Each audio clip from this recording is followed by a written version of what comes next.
Well, good day and welcome to Coffee Chat. It's a pleasure to be with you. And as always, I've been away on vacation for a little while and I kind of miss being around. But now that I'm back, we'll try and bring you some of the best interviews that we can find through your local access, Channel 12. I would like to say that, again, before you head outside, make sure you check the weather because I'm always concerned about whether or not you're dressed well enough for the day, and I don't want you to get any colds, especially you seniors out there. Kind of take care of yourself and take care of one another. I'm really pleased today to be able to introduce to you a gentleman here to do a presentation on soybean, and then specifically a soybean Westman processing facility.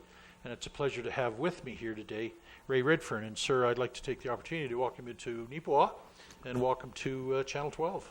Well, thanks for having me, and Neepawa is a very vibrant community, and so that itself is enough reason for me to want to be here. So good for you. I wonder if you would, I know that you're just one part of a board, and you're traveling around from various places, and I know you're doing presentations, etc. Maybe if you could give our audience and enlighten them as to the necessity or the reason why you are doing the traveling around and what you're doing and the observations that you're making. Happy to. I'm Ray Redfern, as it said, and as importantly today I'm the chair of an organization that's got a long name called the Westman Leadership Opportunities Group. And so we are part of a growing coalition of those who believe and know perhaps that there's an opportunity to achieve value-added processing facility for Manitoba, we'll say, and hopefully perhaps Western Manitoba, in a soybean processing facility. And one only needs to look at the growth of the soybean production industry in Manitoba and certainly in Western Manitoba to see the new opportunity. And then one needs to look at the opportunity for utilizing of the soy meal output in terms of the hog industry and of the benefits that would accrue to that important industry with a soy meal plant. So therefore, we formed ourselves a group to look at the opportunity to do an assessment to prove the opportunity exists, and then to take on the initiative of doing an attraction process to look for a appropriate, interested investor to build and operate a plant. When you talk about a group that is investing themselves, do you have to, and excuse my ignorance here, but I guess that's why we do the interview, so we can ask those questions, you know? Of course. Do you have to then take what you have found and then go to, as you say, those people that have the deep pockets to convince them that this is a viable operation in any one particular place? Is that basically the job of your committee? We think so, and we're still evolving to find out what will be the most successful approach to do so. But you're absolutely right. We would recognize that proponents may not be domestically involved already in Western Canada, therefore may not sense the opportunity that exists, and therefore we need to be able to take these deep-pocketed but very careful investor potential organizations and make them aware of the opportunity to be able to do an assessment. And I say do an assessment that would prove the viability of the market opportunity, both in terms of the acres that are available to sustain a large plant, and then of course of how they're going to market the product. So we would have been able to look at something, and that's what started us on this route. In fact, Soy 2000, it was called, was a study commissioned by the soybean and pulse industry to look at what was happening to the soybean industry, particularly in Manitoba and evolving into Western Canada, done several years ago, and did point out that there was a opportunity existing. We had not seen any outcomes out of that yet, and having watched the growth in the industry even since that several year ago study, came to determine that there was an opportunity that was going to be missed, and the competitive marketplace would bypass us if we didn't stand up to be counted. And so a number of us started to thought of ourselves as futurists, started to look forward to what we would say, how would we make it happen? And we determined that we need to form a group to become the catalyst to this review.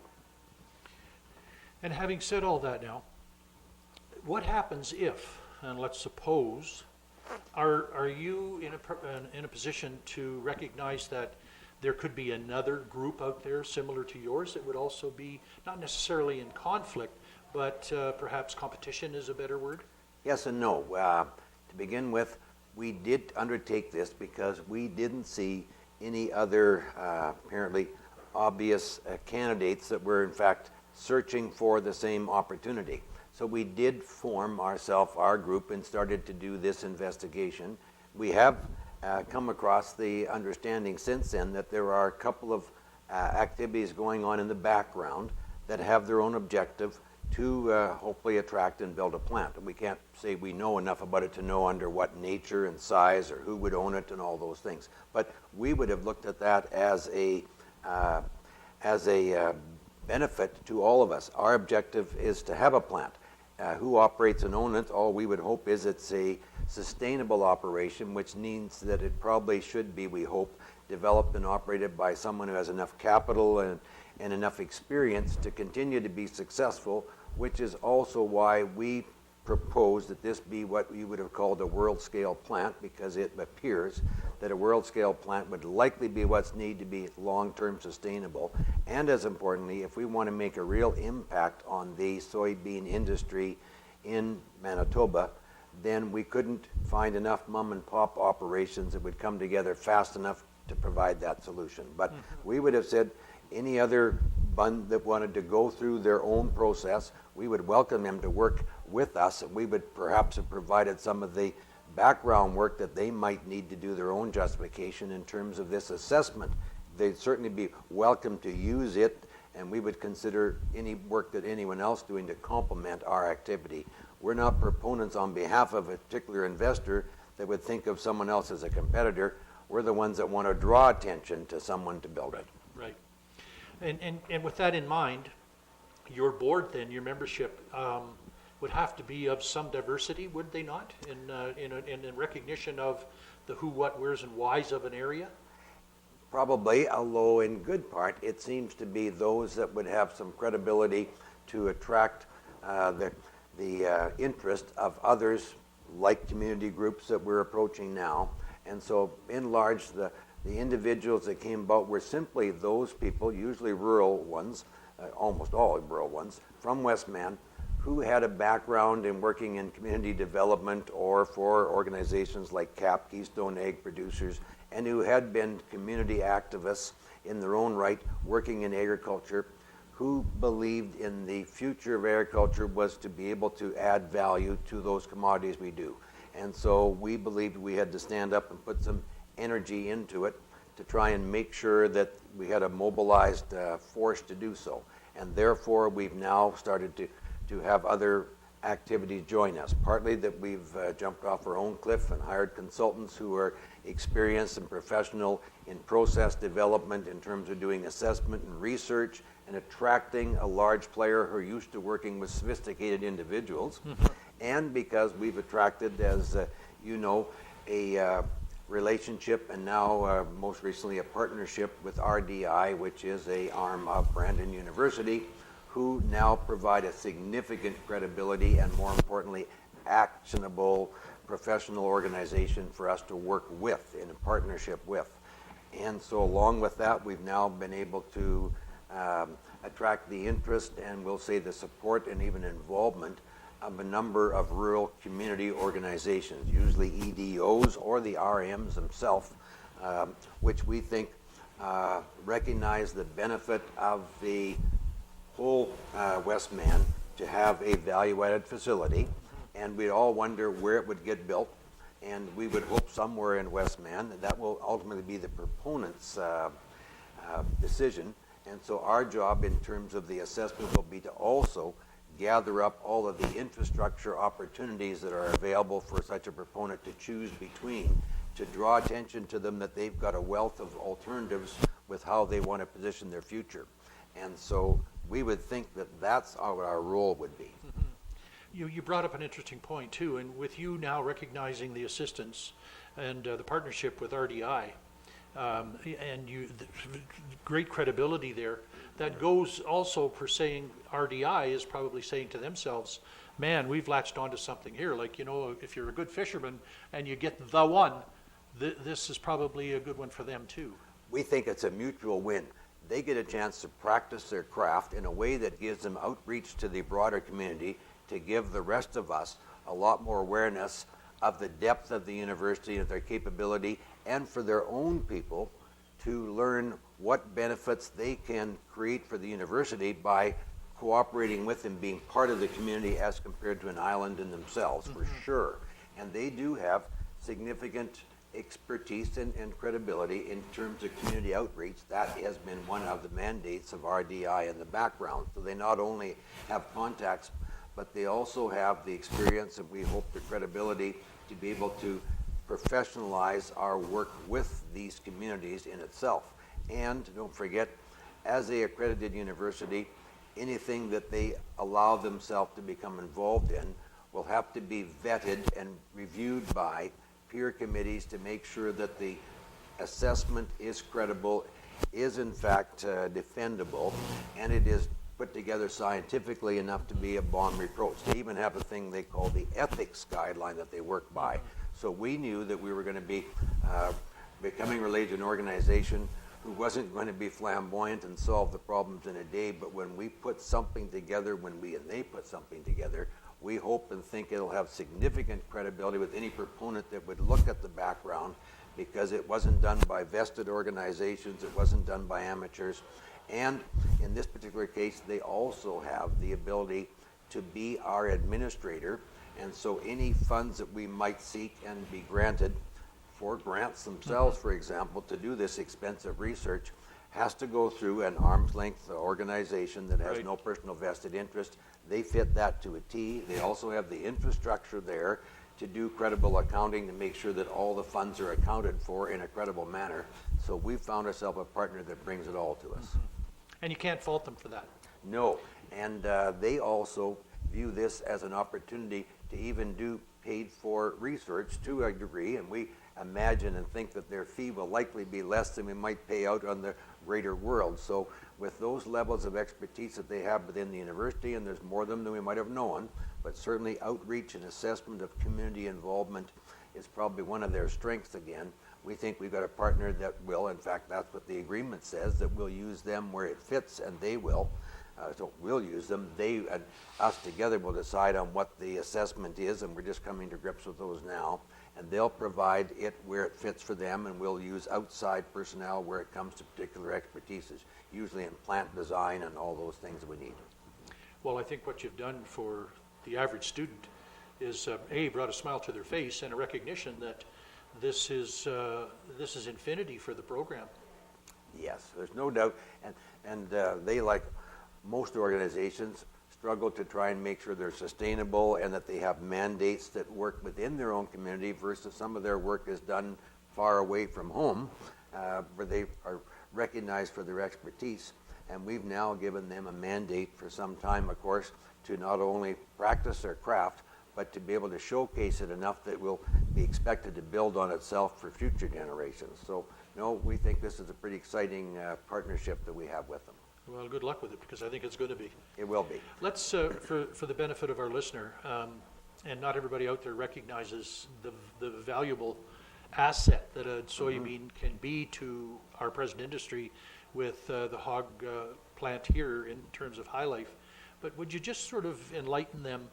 And also part B of that is, from our discussions previous, the adaptability of the plant to be able to withstand weather conditions versus other plants. Okay, well, to begin with, the soybean is a relatively new crop to be grown in the prairies. Eastern Manitoba, the Red River Valley specifically, has of course been the grower of soybeans, and that market virtually didn't exist in Western Manitoba till the last decade, and frankly in the last 3 or 4 years most of it has come place. So, you know, as little as 5 or 6 years ago, only 10 to 30% of the soybeans grown in Manitoba were grown west of the escarpment, west of the Red River Valley. And that marketplace would be less than 1 million acres of production. And as of this spring, 2017, the pundits are expecting to see a number like 2 million acres grown in Manitoba. That's a pretty significant amount out of some 7 to 10 million acres of cropland.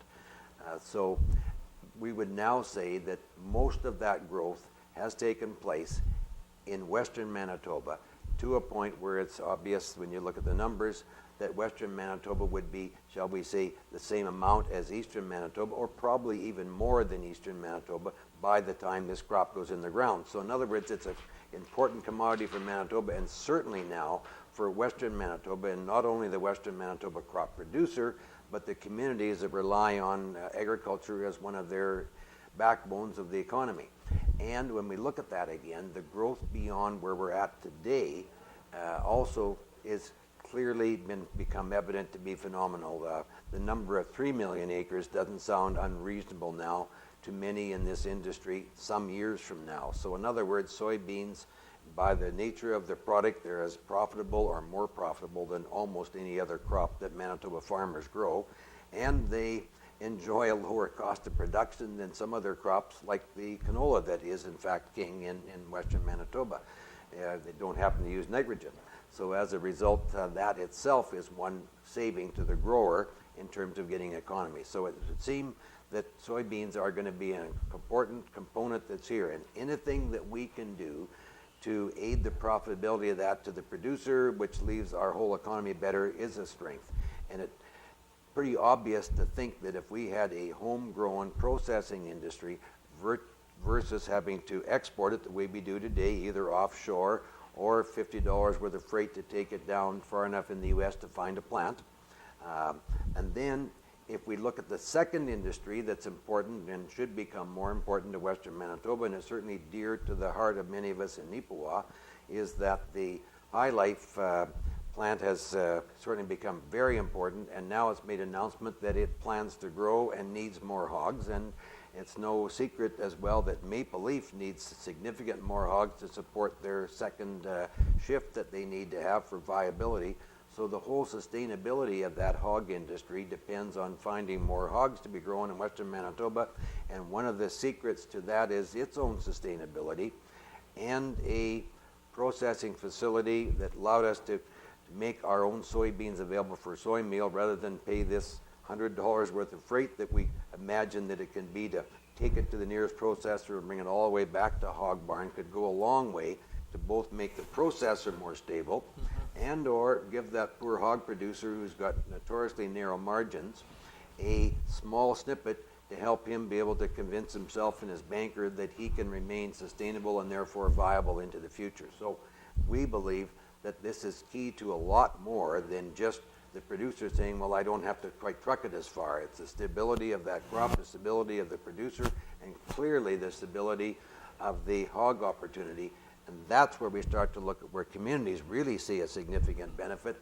So whether it's going to be someone that's going to enjoy the results of a processing plant, if we can attract one to some place in Manitoba, someplace we hope in Western Manitoba, and we certainly don't know where, all that assessment will come together by those of us presented to a proponent who will then decide himself where he's going to build. But when you look at the fallouts that can occur from there again, and the opportunity to have a biodiesel plant, which is often and probably will needed to be a component of a soy meal plant, and that investment could go with it or could go anywhere else in Westman again. And then if you looked at the opportunity for what should be expected to be needed, would be a replacement of a rendering plant to support the livestock industry that we have now, all centered in Western Manitoba now. Then you provide yet another benefit, value added again. And then if we find that those things all become more stable, and if we can get the social license to allow communities to accept hog barns to be built in those places that are appropriate for it, and it needs to be that, then we achieve a tax base in those communities that they don't have today, and we achieve the important and what most of us in this leadership group are in it for, is to build sustainable communities that allow a opportunity for a lifestyle that means that we can populate our communities rather than export our young people. And that's what I'm in this for. And so if we can accomplish that again and make communities more stable because there's employment opportunities all stemming from a lowly soybean that really only supports the hog industry and all those benefits, then we can have a viable and a pretty exciting future for Western Manitoba. And to finish up, the soybean can withstand certain climatic conditions that others can't. And very important. Let's talk about that for a minute. Good points. many of us diversified outside of wheat and barley and even canola into other pulse crops, which is what the soybean is considered to be, not a pulse, but it still has its own benefits in as much as it creates its own nitrogen and doesn't require the chemical fertilizers. However, when you look at those crops again, soybean is more able to withstand the stresses of what we've experienced in Manitoba in the last several years, which is more than average amount of moisture, more than an average amount of high humidity during summer periods. And really it comes down to the word wet feet, perhaps, is maybe a good part of it. Another crop that is excitingly under development in Manitoba, courtesy of an investment just announced in Portage, is the pea industry. However, many growers are finding that soybeans are more sustainable in adverse climatic conditions than peas are, or certainly than pulse crops like chickpeas or lentils, for example. And so the soybean, the lowly soybean, is proving to be an indestructible opportunity, therefore lowering the risk to a producer, therefore making it likely he'll choose to have some of his acres into that crop. And this year was a excellent identification of that. Soybean yields were normal or higher than average this year, the highest actually that they've been in some years, yields per acre I mean. And people like myself, who happens to grow both them and peas, found that our pea crop this year wasn't as good as we promised ourselves it would be because of that wet feet activity. So there's no doubt that growers here and in Saskatchewan too, if we talk about the marketplaces, not just Manitoba, Saskatchewan is just now recognizing that the genetics are now appropriate for them to use with regard to appropriate heat units and light units that a soybean needs for successful production to mature in time. Soybean, it looks like it's there, and the investment by the genetics companies that are investing in new crop is about as intensive and as broad spread in soybeans as any crop in the world. Everybody in the genetics business is investing in soybeans.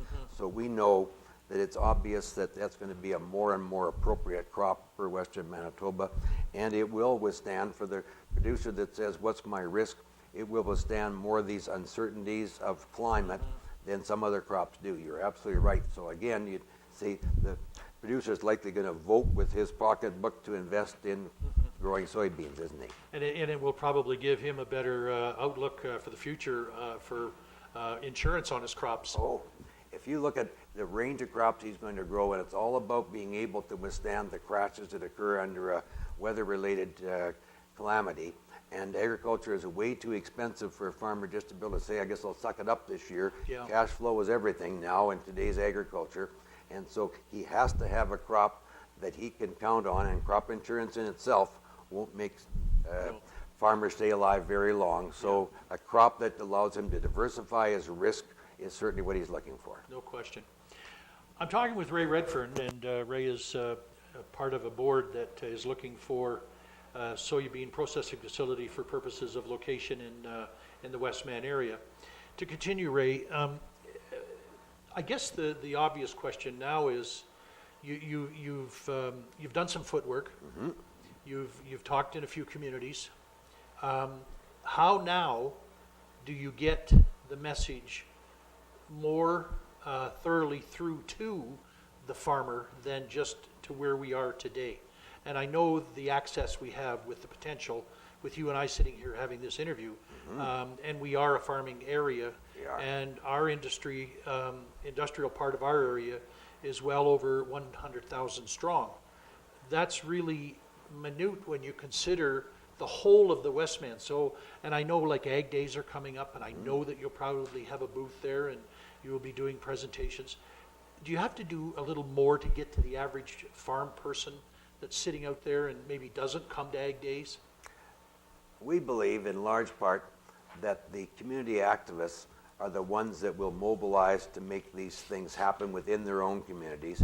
And so our view, my view, in large part is the communications, the involvement we've had with RMs himself, for example. And as you know, I happened to get an opportunity that I jumped at to be able to speak to the council of Neepawa, the town of Neepawa, just this week. And then today I was attending an activity that the economic development officer of your community here, of course, had put on for agriculture. So those activities we think are springboards to making it happen, and we need to make sure that the opportunity is known to those who feel it important amongst themselves to act on it again. Speaking to the average producer might help us raise the potential, shall we say, of government paying attention, because everybody's talking about it, and we need a certain amount of that. But in large part, we need grassroots organizations. Farm producer groups is our other target, and as well the business community that's involved in agriculture to be a supporter of and a proponent and a pusher of this as well. But by and large, we know that the economic development arms of most of these communities are the ones that are going to give us credibility and, more importantly, push it themselves. By ourselves, we're a small group of a few people that are trying to speak to an ocean. But if we mobilize the support of the Neepawas, of the Verdens, and of all of Westman to say we're all looking for a common goal, and we also need to understand that only one of us is going to actually see, if we're lucky, a soybean plant be developed in our community. And so we need to have everybody understand and be able to support the concept that what's good for a region is good for all of us. Someone may get a home run, and they may have to pay for that home run. It may Yes. cost them significant Yes. amount of infrastructure development again, but we're all going to gain with all the other benefits that accrue again. And if we want to be able to successfully win it, it becomes painfully obvious to us. It won't be because we all islands all run ourselves to either the government for support, or we all run ourselves to what we think of as a potential investor in a plant, and have us all competing directly for it again. The other marketplaces in the world are usually far more sophisticated than that, Yeah. and we need to have a ground floor of support that only rural Manitoba is likely to bring. Right. And I appreciate what you're saying, because if we weren't successful, at least our area is successful, and we benefit by the success of the area because we have High Life present, and they are going to be the ones that will utilize the industry at its greatest.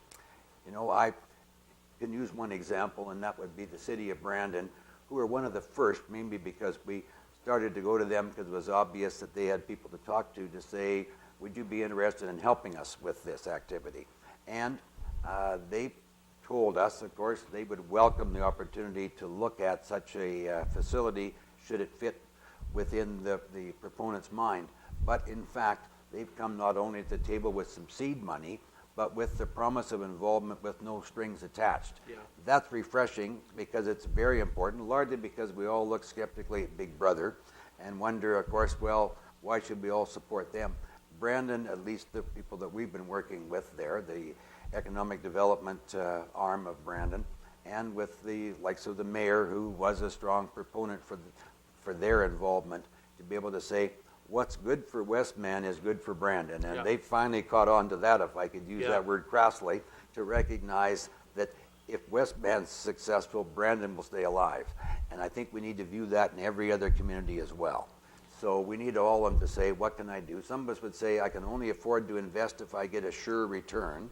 And the sure return might not be the soybean plant, but maybe it's one of those many offshoots. And for sure, for those of us who find a place for hogs, and not every place will, but for those of us who think we can site a hog barn properly, or an offshoot of a hog barn, it may not be the hog barn, it might be a builder that's building hog barns somewhere else again. Think about Yeah. those as the indirect benefits. Well, I've paralleled Brandon's remarks in our conversation here, Yes. but the one thing I'd like to add to it is say, well, welcome home, you know? But let's look said. at it too from another objective. You mentioned throughout the course of our interview here that 4 to 5 years ago, we started on a greater scale. How do we, and I know that every farmer out there, because as I mentioned the other night when we got talking at council, I had the opportunity to be a canola inspector. And one of the things that I had in my conversation with the young men and young women of today was they work today for tomorrow. And sometimes tomorrow isn't as successful as what they thought it'd be, and you touched on that, and that's a very good point. But I think too that maybe could you agree that the industry of soybean has proven itself that there is strength there versus other identities that they could have involved their money in? Sure. I would say that's proven the case. Often when we hear of a new crop being grown or a new process, we all wonder if it's going to be sustainable, economical, market access, all those things. Well, at this case, we would say we're adopting a crop that already is the second largest crop grown in the whole world. So we don't have to reinvent a new crop that we don't know if it's going to be successful.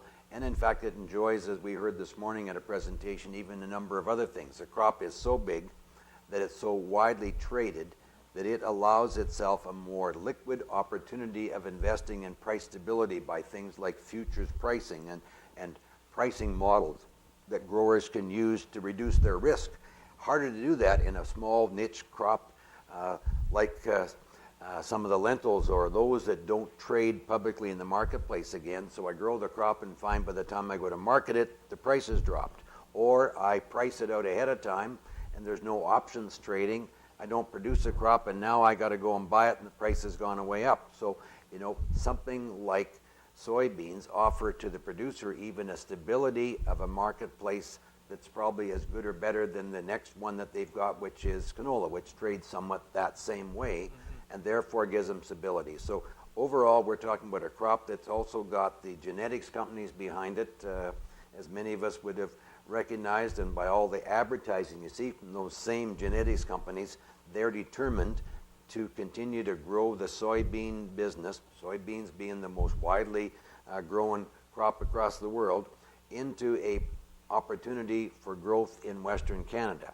And why they look at that? Because they're already investing in research in other geographies as well. Now they niche those products for each of the marketplaces. So it's got its own drawing force. Those huge, and I say huge investments that those large companies are making, the Bayers of the world, the Monsantos of the world that some of us love to hate, so to speak. Well, yeah. But having said that, they are creating genetics opportunities that allow the farmer to be more stable, that certainly allow the consumer to have a food cost that probably they didn't have any right to expect if technology didn't offer it to them.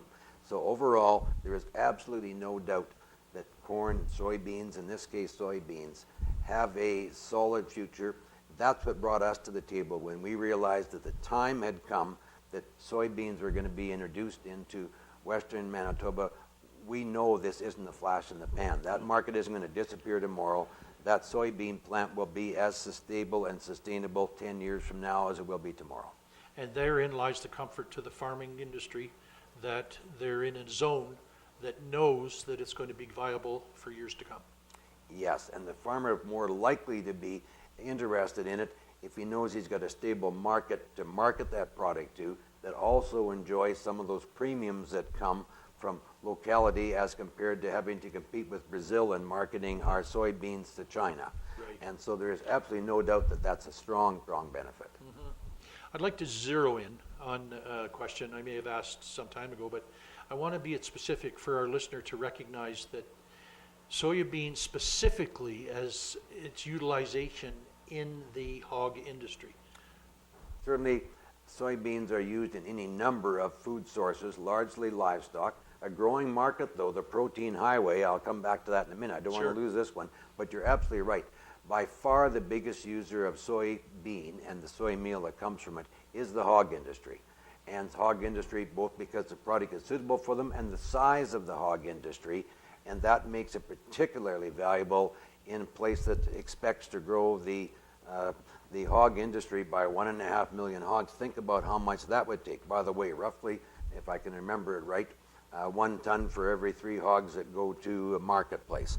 That means that 1.5 million hogs in addition to the market that's already here, and that's before we look at Saskatchewan and so forth. There isn't any doubt that soy meal is a very widely used product.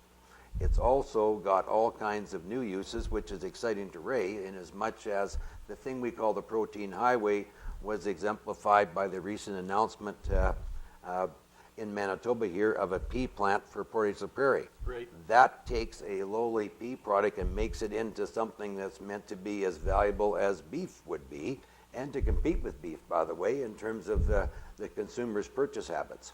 But outside of that, if we look at the edible uses of soybean that are just now being understood and researched again, and to compete, whether it's in the soybean oil and as a healthy food additive, as the soybean industry tries to address what the canola industry already brags about, which is that we have a healthy oil, then soybean industry will, of course, soon be at the stage where they would compete with it. The uses of the soybean are broadening every day, and the uses for food products are almost unimaginable.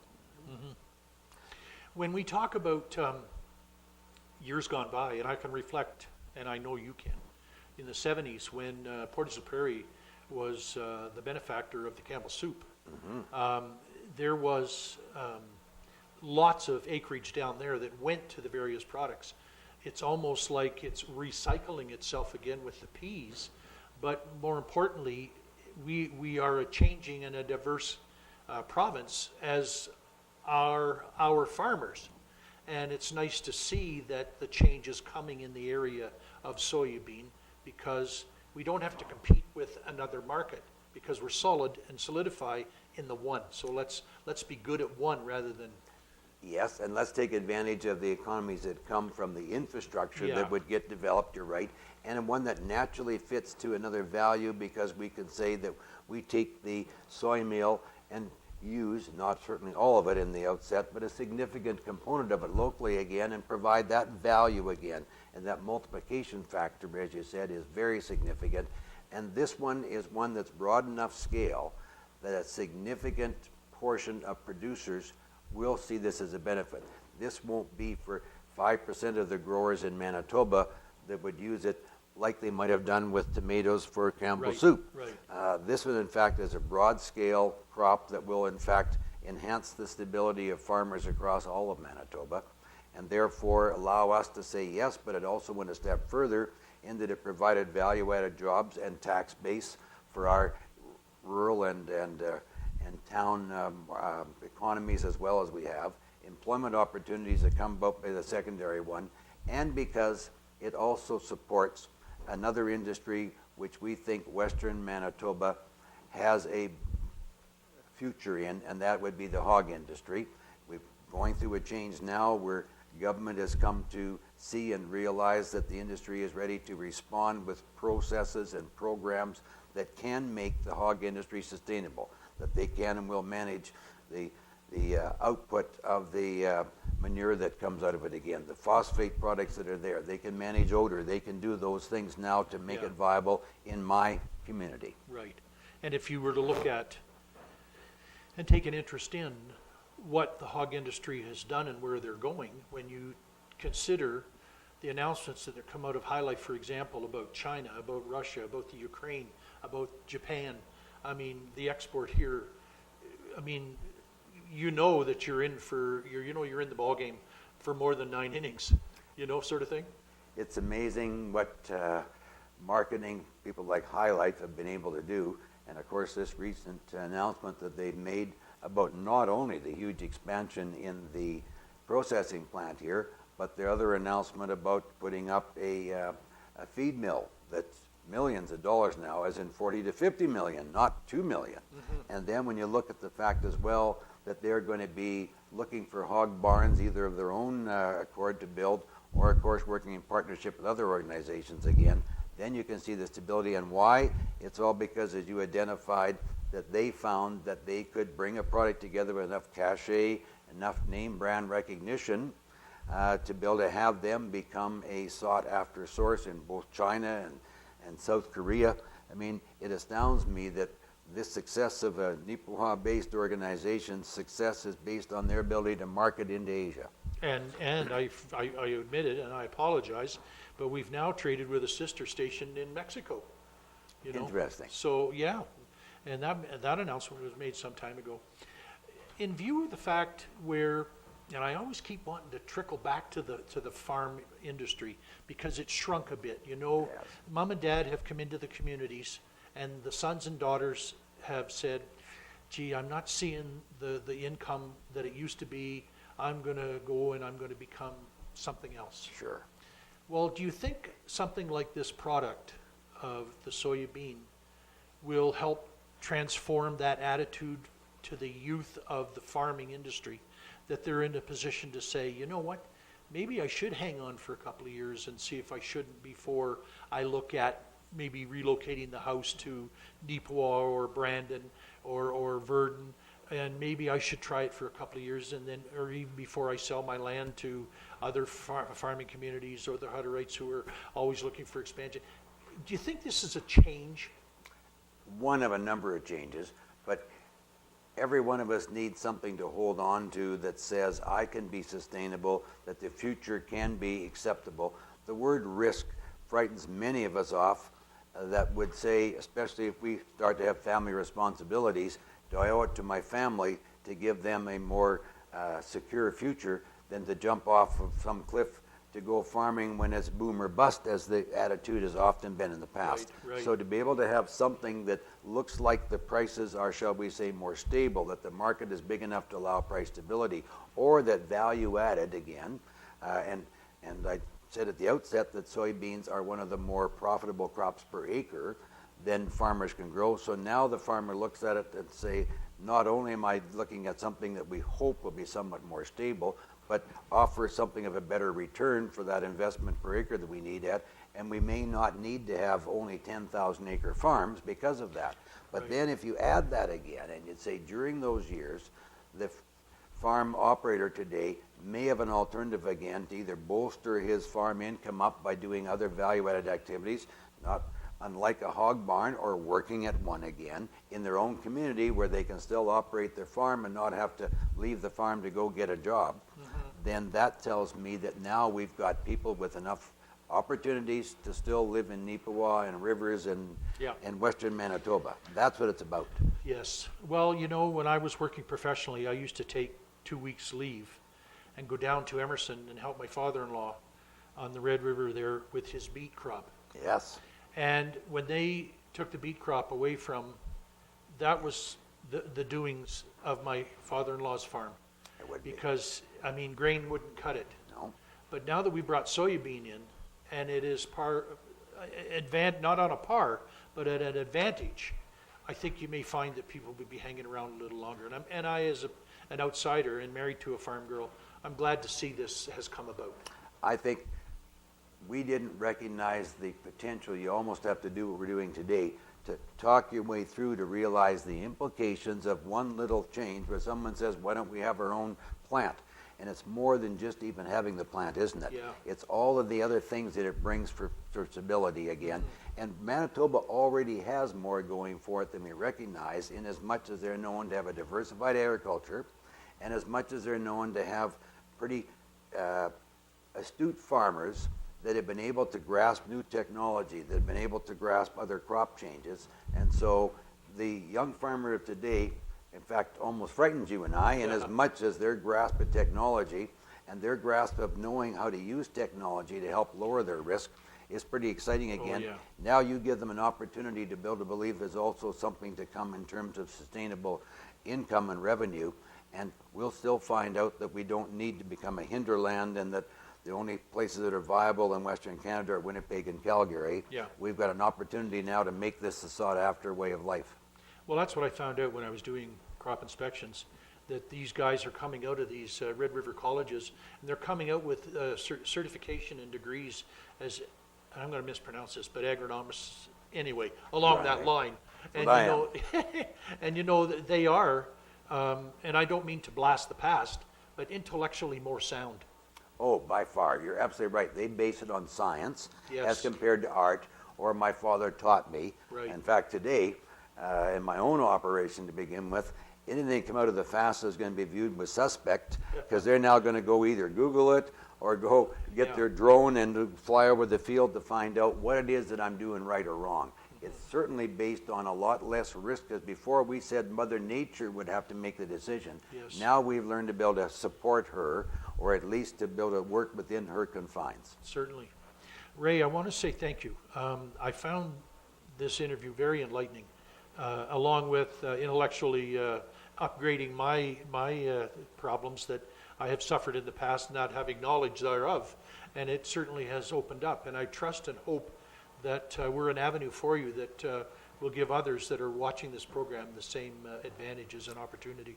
Well, I'd hope that your viewers would all mobilize themselves to be able to support those that I mentioned, the counselors and the activists in RMs and the EDOs and your government leaders, as well as to be able to go to the actual farmer themselves and have them become vocal through their producer organizations in terms of saying, we want to find a way to support this so it ends up here, because this is a horse race. Yeah. The horse race will be, it's either going to be in Manitoba or it's going to be in North Dakota somewhere. We already have an announcement here in the eastern part of North Dakota that we think won't impact on us, but what if that became one that would just be, say, across the line in western North Dakota? That would probably mean we don't get to speak about this opportunity for another decade.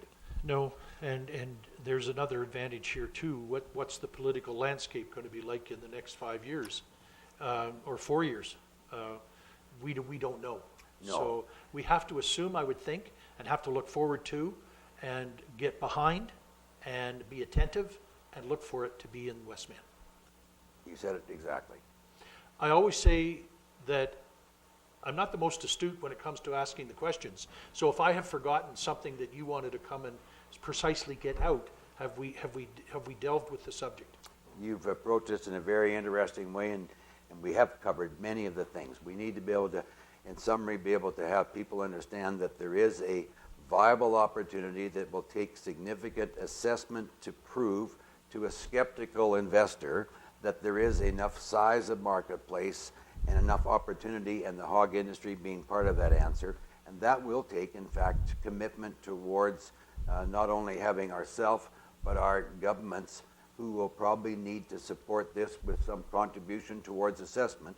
There's got to be clear that this organization, ours, has no plans to ask anyone to have government contribute towards the building, the operation, the financing of it. We hope this will be an industry-led initiative, but we need government to be able to say, in these times of care on spending money, tax money, that it is worthwhile for government, because all of its citizens believe, to invest in the assessment process to attract a facility.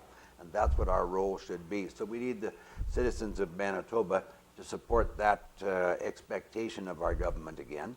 And then we need to make sure that the door is open for investment by outsiders and government support into the infrastructure to support that industry. So basically that is it in a nutshell.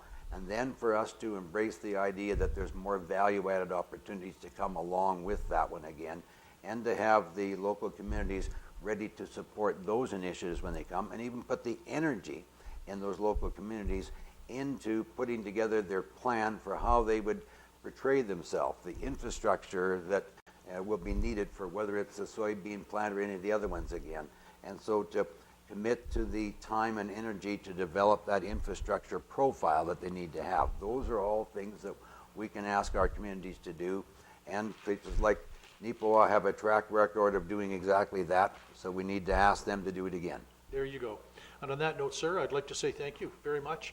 And if you, in the future, find that you need the opportunity, please call us and ask for me, and we'll set up something, and we would dearly love to welcome you back, because we've started something here, and one of the things that I personally like to do is stay with it and stay on top of it to see how we're progressing. And I would welcome an opportunity, and you're right, we should be able to hope that we can talk about it at a different level some months from now again, Yeah. a year from now, and be able to say, where is it at now? We may have some setbacks Oh, well, that we hey. have to acknowledge, and this may be a pipe dream that doesn't happen under your and my watch, but we need to set the tone to try and make sure that the platform is open to it happen. if you build a brick road, you'll find the gold at the end of it. And if not, then someone else will take our road and they'll find the gold. Well, I think so. We don't want that. No, we don't. But thanks again, sir. Just bear with me while we say goodbye. I'd like to say thank you to Ray Redford. And he's been here as a spokesperson for the Westman soybean processing facility that they're looking at, trying to put the dreams, and their dreams right now, the dreams come reality, So we're looking forward to an opportunity for Westman somewhere to be the benefactor. I can't say enough about what he's given us and what we've learned. And you know what? Take it and tell a friend, specifically a friend who's in the farming community, that they should maybe find an area to where Ray and any one of his board members and go to Brandon when the farm days are there and ag days and give a listen. You may be mildly surprised. But from me to you, my name is Jim Coburn. If you can't put a song in your heart, please put a smile on your face. Have a great day.